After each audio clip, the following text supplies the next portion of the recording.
Hello everyone, welcome back to my channel. आज community posting का दूसरा दिन है और हम लोग पहाड़ी क्षेत्र में आए हुए हैं और यहाँ का लोकेशन बहुत ही प्यारा है, मस्त दिख रहा है। सो आप वीडियो में देख भी सकते हैं कितना अच्छा दिख रहा है। और हमारे बच्चे आंगनवाड़ी केंद्र की ओर जा रहे हैं विजिट के लिए। सो आप कंटिन्यू वीडियो में बने रहिए, स्किप ना करें।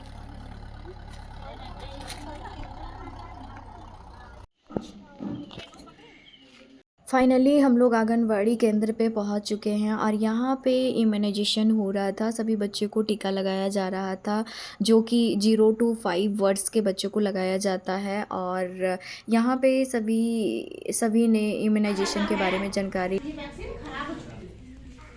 वैक्सीन कैसे खराब हो जाएगी? मैंने बाहर रख दी। 2 घंटा बाद मुझे याद आ रहा है वैक्सीन बाहर तो खराब होना, इसीलिए मैं क्या करती हूँ, हाँ। और कुछ दवा ऐसी है जो खुलने के बाद वो यूज नहीं होती, जैसे बीसीजी का सुई है।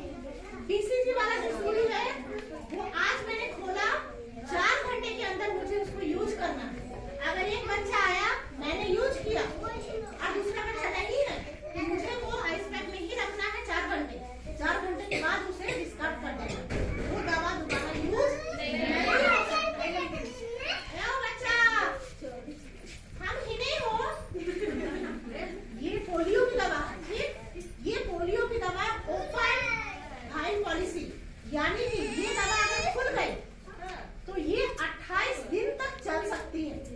लेकिन उसका भी नियम है। जैसे कुछ दवा के ऊपर हम लोग क्या करते हैं,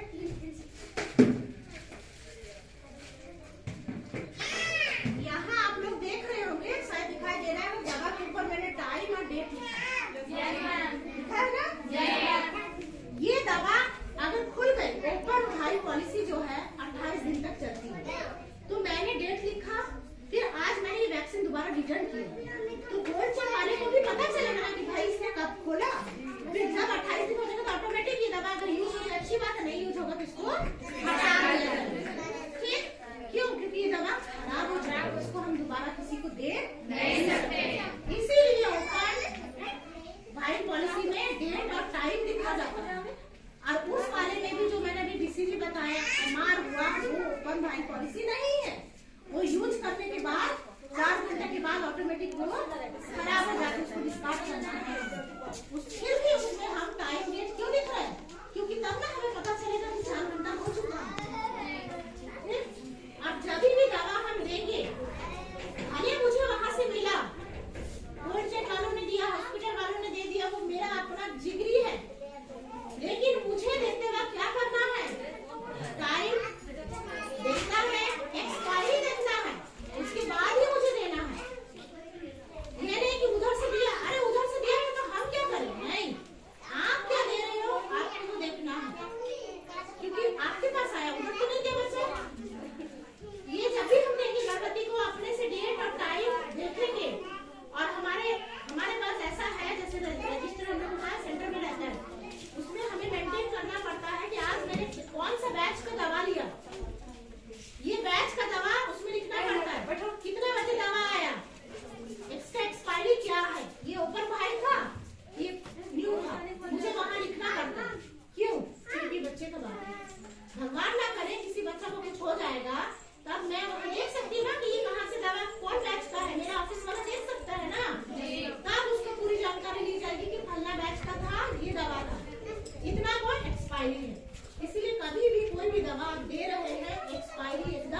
रजिस्टर फर्स्ट। यहाँ तक क्लियर है? किसी को भी कोई दिक्कत है या कंफ्यूजन है? देखो बाबू, अभी गलती होगा चलेगा, लेकिन यही गलती फील्ड में होगा तो हम किसी की जान लेंगे। ठीक? अगर मैंने किसी को गलत समझा दिया और गलत दवा दे दिया तो मैंने किसी का जान ले ली। गलती यहाँ करो, स्कूल में करो चलेगा, लेकिन फील्ड में नहीं। ठीक? और साथ में बच्चों को हमें क्या करना है? वजन करवाने आंगनबाड़ी में लेके आना। क्यों? मुझे ये भी तो देखना है कि मेरा बच्चा ग्रोथ कर रहा है कि माँ न्यूट्रिशन में जा रहा है। माँ सुबह काम में चल जाती है, खाया खाया नहीं खाया आंगनबाड़ी के भरोसे छोड़ दिए, तो उससे बच्चा क्या होगा? कुपोषित हो जाएगा। समझता है ना? कुपोषित माँ न्यूट्रिशन गावा शिवकर पढ़ा है ना? तो उस लिए क्या करना है? बच्चा को आंगनबाड़ी में हर महीने लेते आना है, वजन करना है। आंगनबाड़ी से राशन मिलता है। आंगनबाड़ी से राशन तभी मिलता है जब माँ रजिस्ट्रेशन अपना गर्भवती में करवाई है। राशन मिलेगा तो उससे बच्चा को रेगुलर न्यूट्रिशन मिलेगा, घर में भी ध्यान देना है। फिर हम कब आएंगे आखिरी बार? 5 साल में। कब आएंगे? 5 साल में। 5 साल में क्या पड़ता है? DPT booster. हाँ, very good, DPT booster second. इसके बाद फिर कब जाएंगे? 10 साल, फिर 16 साल। ठीक? तब तक हम फिर किशोरी लेवल में चल जाएंगे। आखिर घूम फिर के हम लोग आए ना किशोरी और गर्भवती में। बस चैप्टर खत्म। बहुत सिंपल चीज है। आप कोशिश करना है कि फील्ड में आप लोग जाओ तो उनका भाषा बोलिए। इंग्लिश तो जानते हैं, जानना भी चाहिए, लेकिन 6 मंथ पे आइएगा, समझेगी कोई? टेटनस टॉक्साइड में सुई देंगे, समझेगी? नहीं। और एक गर्भवती को हम लोग कितना सुई देते हैं? 2। कब देंगे? जैसे ही माँ को पता चले कि हम गर्भवती हैं, तुरंत सैया दीदी को बताएंगे, सैया दीदी पकड़ के लाएंगे कि लेना है। पहला सुई लिए जैसे ही गर्भ का पता चला, जिस दिन हम पहला सुई लिए, सेकंड डोज कब लेंगे? उस दिन से 28 दिन के बाद। 28 दिन के पहले नहीं लेंगे। अगर कोई लेडीज आंगनबाड़ी में नहीं आती, हॉस्पिटल नहीं जाती, गांव का कोई डॉक्टर आता है टेटनस का सुई देने, तो हम ले लेंगे ना? क्यों नहीं लेंगे? बताओ, आप लोग जानते हो क्यों? उसके पास ये वैक्सीन के लिए रहता है, ये आइस पैक रहता है, मैंने जो टेम्परेचर मेंटेन किया वो बैग में कर सकता है? नहीं। तो दवा मेरी खराब हो चुकी है। इसे सनलाइट नहीं लेना है, ये हमेशा कोल्ड चेन मेंटेन करके चलेगा। तो वैसा में हमें टेटनस का सुई गर्भवती को आंगनबाड़ी के अलावा या हॉस्पिटल के अलावा प्रैक्टिशनर को लेना है। उससे समझ आया? बस मैडम और क्या बताएं? बहुत मैडम, यही सब कारण है कि उनको खून की कमी ना हो। आजकल डेली रूटीन क्या है? सुबह उठे, ब्रश किए, तैयार हुए, भागे, खाना खाया कि नहीं खाया? नहीं। मेरे साथ भी ऐसा होता है कि हम भी खा नहीं पाते, कभी कभी दौड़ जाते हैं। तो रोज अगर ऐसा आदत रहा तो एनीमिक तो होना ही है। तो वो चीज को हमें ध्यान में रखते हुए अपना न्यूट्रिशन कवर करना है। फिर हम जब माँ बनेंगे तो मेरे साथ क्या दिक्कत होगा, उस चीज को भी हमें ध्यान देना है।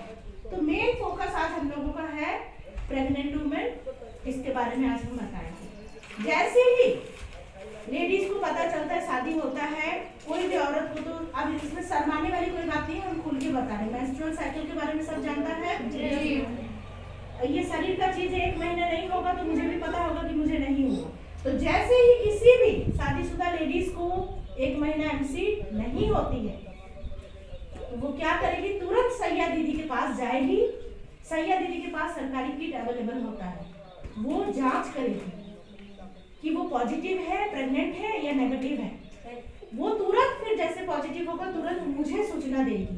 मैं जब आंगनबाड़ी में आऊंगी तो उन लोगों का रजिस्ट्रेशन करना पड़ता है। ये रजिस्ट्रेशन क्या लिखा हुआ है ऊपर? हाँ गुड, जिसे MCTS कार्ड बोलते हैं, मदर और चाइल्ड ट्रैकिंग कार्ड होता है। ठीक, जैसी माँ ने कहा कि मुझे MC नहीं आया, उसका चेक किया गया कि वो गर्भवती है, तो उसी दिन इसका रजिस्ट्रेशन यहाँ हो जाएगा। बच्चा लोग ध्यान से देखिए, क्योंकि ये आप लोगों का कम्युनिटी में एक चैप्टर होगा। तो इसको जैसे पंजीकरण करना, तो वो आएगी आंगनबाड़ी में, जैसे आज आई कि मैडम मेरा ऐसे नहीं हुआ, मैं प्रेग्नेंट हूँ, तो मुझे रजिस्ट्रेशन करवाना है। तो इन लोगों का बाकायदे हम लोग रजिस्ट्रेशन करेंगे। फिर उन लोगों को हम लोग जैसे 1 से 3 महीने के अंदर उसको आयरन की गोली हम नहीं देंगे। क्यों नहीं देंगे, किसी को पता है? जी, यस बोलिए, बैठे बैठे बोलो। क्योंकि 3 महीना से पहले आयरन की गोली देंगे तो उसका बच्चा को मिसकैरेज होने का चांस है। बहुत अच्छा जवाब दी है। लेकिन क्यों होगा? जैसे 1 से 3 महीने में क्या करती है प्रेग्नेंट वुमन, ज्यादा वोमिटिंग करती है, तो आयरन गोली देने से वो और ज्यादा वोमिटिंग करेगी, उससे क्या होता है, उसको मिसकैरेज का चांस रहता है। तो इसीलिए 1 से 3 महीने के बीच में हम लोग टैबलेट फॉलिक एसिड देते हैं, फॉलिक एसिड की गोली देते हैं। तो फॉलिक, ठीक, उसके बाद क्या है, पढ़ो, रोटा वायरस। ये रोटा वायरस आफ्टर डिलीवरी वो सबको हमको देखना है। अगर हम एडोलेसेंट ग्रुप से ही अगर ध्यान देंगे, जैसे कोई लड़की बच्ची है या लड़का बच्चा है, बैग रख के आराम से बैठो आप लोग, तो अगर हम उसको उसी वक्त अगर एनीमिक जांच करेंगे, एनीमिया समझते हैं ना जी, ब्लड में हेमोग्लोबिन की जो कमी है, हाँ, तो उसको एनीमिया मानते हैं। अभी सब जगह हो रहा है एनीमिया, सिकल सेल एनीमिया अभी चल रहा है। तो हम लोग जैसे सादा भाषा में है, जैसे किशोरी लड़की लोग हैं, तो उस किशोरी लड़की को हम लोग ध्यान देंगे। हम जो फील्ड में आते हैं तो किशोरी लड़की लोग भी देखना पड़ता है, क्योंकि यही कल जाके क्या बनेगी, माँ बनेगी। अगर अभी से वो एनीमिक होंगी तो बाद में उनको। आज के लिए इतना ही, कल मिलते हैं नए वीडियो के साथ। और अगर हमारी वीडियो अच्छी लगी हो तो लाइक करें, शेयर करें, सब्सक्राइब करें।